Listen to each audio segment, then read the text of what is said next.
Hey everyone, RogueGold here, and today I want to shift away from the division for a moment and talk about some of its upcoming competition because things are beginning to get real interesting. If you didn't know, I was a huge looter shooter and MMORPG fan before the division came out. I started back in WoW, as many did, and then I made Destiny 1 for a good while before Division 1 came out. I've always been a fan of this genre, and Division's awesome third-person gameplay and PvP inclusion really sucked me into a type of game I was already familiar with. Well, while direct competition hasn't really been a problem for the division in the past as far as third-person looters with online play and all of that, so I don't really count Outriders, that's going to start changing here pretty soon. Not only do we have Shark Mob's upcoming game, which is a studio founded by the original creators of the Division IP, you can click the link in the upper corner if you're interested in finding out more about that, but we have new information and details on two other games that really grab my attention as somebody who you all know as a diehard Division fan, and it's not like anything is ever going to replace the Division in my heart. I love this franchise, but I'm quite intrigued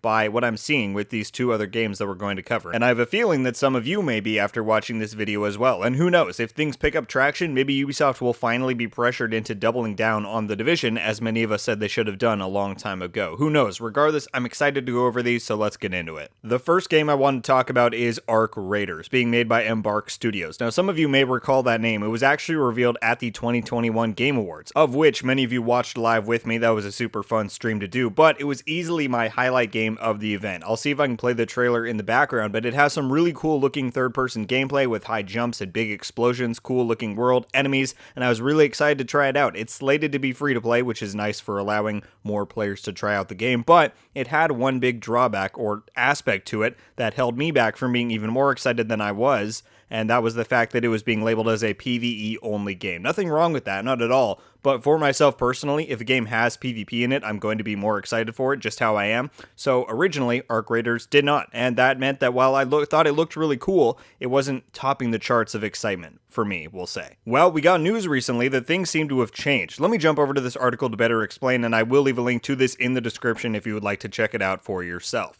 Alright, so this was an article posted very recently by, you can see on the right, Patrick Soderlund, who is the CEO and founder of Embark Studios, who is making Arc Raiders, and it's titled An Update on Our Games, and it gives us some very interesting new details about the game that I think a lot of you are going to find very exciting. So they have this artwork image that is from Arc Raiders, and this is pretty short, so I'm just going to go through it. Yesterday, we announced that we were delaying the release of Arc Raiders to next year, which, yes, it was meant to come out in 2022, now it's coming out in 2023. Unfortunate, but one of the things that they mentioned later on kind of counteracts that disappointment for me personally. Having personally said the game would be coming out in 2022, we understand if you're disappointed you won't be getting your hands on Arc Raiders this year, and for that, we apologize. In the spirit of transparency, I wanted to shed some light on what led to this decision. In short, it boils down to sequencing. As you may be aware, Embark has several projects in development. Beyond Arc Raiders, we're also working on a team-based first-person shooter, codenamed Project Discovery. We shared a small tease with some early footage of this project late last year, and personally I had no idea that they were working on that as well, so that's pretty cool. But they say we've got a number of super talented people with ample FPS experience here at Embark, and the development of Project Discovery has progressed faster than we first imagined, especially over the past few months. So much so that we started facing the prospect of being able to release two games simultaneously. For a young, relatively small studio like ours, releasing two games in short succession would have strained our teams and resources, many of which are being shared between the two projects. As such, we decided to let Project Discovery be our studio's first game to market, pushing Arc Raiders to a 2023 release. It's a decision that will also allow us to expand and refine the Arc Raiders experience. The world of Arc Raiders, here we go, is exceptionally compelling and lends to many ways to play. Over the course of this spring, we started to concept and prototype a PvP-focused game mode in the Arc Raiders universe that we're eager to spend some more time on before the game's release. This extra time will allow us to do just that. So there you have it. Even though last year at the Game Awards, they said that this game was going to be PvE only, just as of this year in the spring, they decided to add in a PvP part of the game. They're going to have a game mode in there that is PvP focused. And because of how fun the gameplay looks, just with the jumping and the movement and the gunplay, it's being made by a lot of Battlefield devs. I'm very excited to see what this PvP game mode might bring, and as a PvP person, it just makes me that much more excited for the game, so I think it's really awesome. I'll finish out what they're saying here. As soon as we're ready to test Arc Raiders with a more sizable number of players, we will be diving into more detail about the game, its promise, and its gorgeous but lethal world. And without getting into spoiler territory, I want to give you a heads up that more news from Project Discovery is due very soon, so stay tuned. So, there you have it. it. While Arc Raiders is unfortunately being delayed into 2023, it is now coming with a dedicated PvP mode, and I think this is awesome. As I said before, the game's gameplay always looked really cool to me with the verticality and velocity, and I really hope this translates well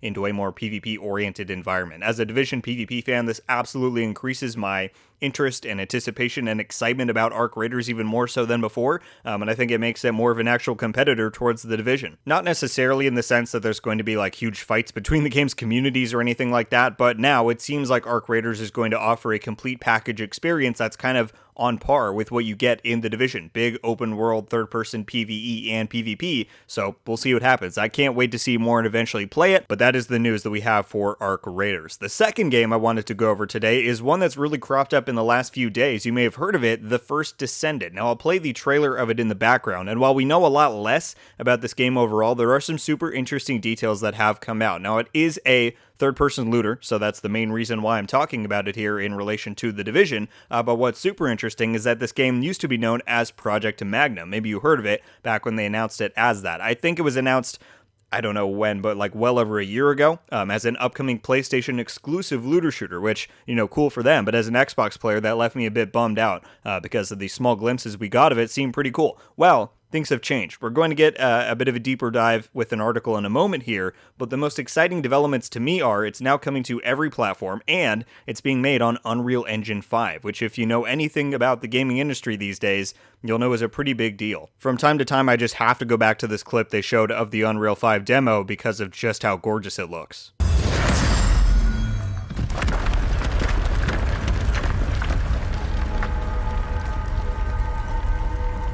There's not much time left. And this doesn't need to be constrained to small rooms. It can stretch all the way to the horizon. The portal, it's open. Don't fail me now.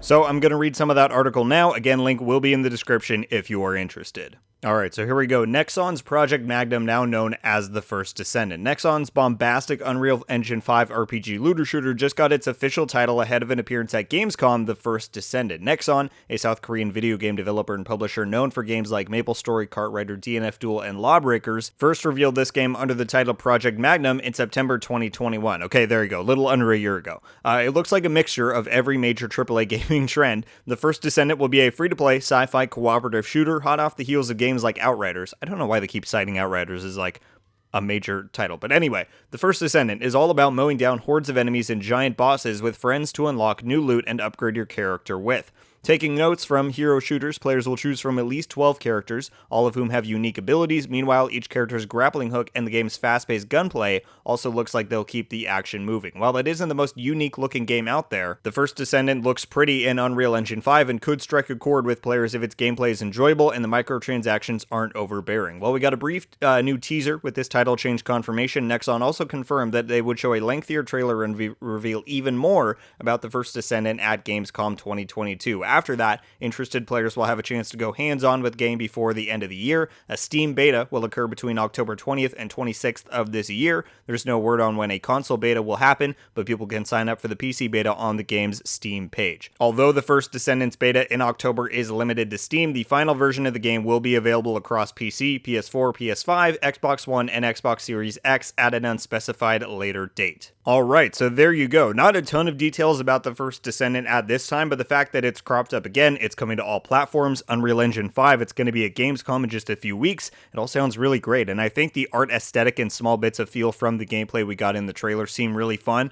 Movement and chaos is always an easy sell for me, and it looks like that's something they're really going to dive into, so count me in. Again, guys, the point of this video is not to say, oh, doom is spelled for the Division. Division has maybe one of the most dedicated fan bases I've ever seen. People stuck with this game through a 15-month content drought with very little communication. It simply will never die unless we hear from Ubisoft that they're done making content for it. So I don't think, or hope, or want to insinuate that either Arc Raiders, The First Descendant, or any other upcoming game will kill The Division. Obviously not, but I do think competition is good. Competition breeds innovation, leads to more stakes, which can lead to a number of things. Point is, I enjoy other games. I'm excited to try both of these out as they seem right up the alley of any Division fan, and who knows, maybe they'll cause Ubisoft to keep increasing that Division 2 team size. Who knows? Thank you all so much for watching. Leave a like if you enjoyed this video, and be sure to subscribe with notifications on to get me updated every time I upload. Let me know your thoughts about any and everything we talked about in here. What do you think about Arc Raiders and The First Descendant? Think they look cool? Like they'd be something you're interested in? Do you think they'll even prove to be competition for The Division? I always enjoy hearing people's thoughts and takes, especially from outside the Division sphere, since we talk about it so much on here, so I'll be very curious to read through all of your responses. We should have some big Division stuff coming up soon with BTS and all of that, so I just want to get this out before things get a little too crazy. So I hope you all enjoyed. That was just a fun little side video I wanted to do and I thought would be interesting to talk about. So I hope you all thought so as well. That's going to do it for me today, though. Everybody, once again, thank you all so much for watching. I hope you have a wonderful day. And until the next one, guys, RogueGold out.